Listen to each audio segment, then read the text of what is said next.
Hi guys, അപ്പോൾ ഇതാ ഈ കാണുന്ന ഒരു ഫ്ലവർ ബുക്ക് നമുക്കിന്ന് ഉണ്ടാക്കി നോക്കിയാലോ. സംഭവം വരുന്നില്ല, നമ്മുടെ വീട്ടിൽ പറഞ്ഞ ഈ വാഴയിലാണ് കേട്ടോ നമ്മുടെ എന്താ താരം. അപ്പോൾ നമുക്ക് ഇന്ന് ഇതിനെ വെച്ചിട്ട് ഒക്കെ ഉണ്ടാക്കാം ഗൈസ്.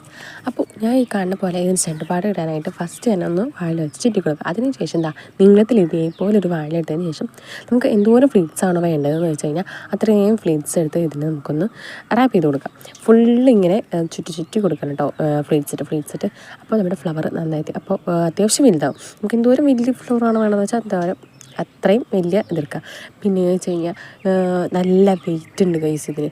ഞാൻ സംഭവം ഈ വാഴയില പറിച്ചതിന് ശേഷം വെള്ളത്തിലിട്ട് കുതിർത്തി വെച്ചതിന് ശേഷമാണ് ഞാൻ ഈ പരിപാടി ചെയ്തത് കേട്ടോ.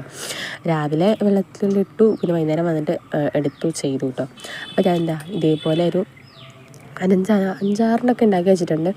അപ്പോൾ ഇനി ഇതിനകത്ത് നമുക്ക് പെയിൻ്റ് അടിക്കണം ഗൈസ്. കണ്ടില്ലേ, ഇത് ഒരുമിച്ച് വയ്ക്കുമ്പോൾ എല്ലാം കൂടി ആകുമ്പോൾ നല്ല ഭംഗിയുണ്ട്. പക്ഷേ ഞാനിത് ഈർക്കിലിയിലാണ് സംഭവം ചെയ്തത്. അപ്പോൾ അത്യാവശ്യം വെയിറ്റ് ഉണ്ടായിരുന്നു.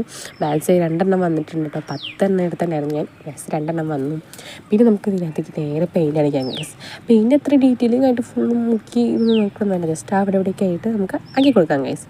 കണ്ടില്ലേ, അപ്പോഴത്തേക്കും നമ്മുടെ ഒരു അത്യാവശ്യം ഒരു ലുക്കൊക്കെ കാണും. ഇതിങ്ങനെ നോക്കിക്കഴിഞ്ഞാൽ വലിയ ലുക്കൊന്നും ഉണ്ടാവില്ല, പക്ഷേ ഇടയ്ക്ക് നോക്കുമ്പോൾ ഇങ്ങനെയൊക്കെ കാണുമ്പോൾ ഒരു ലുക്കില്ല.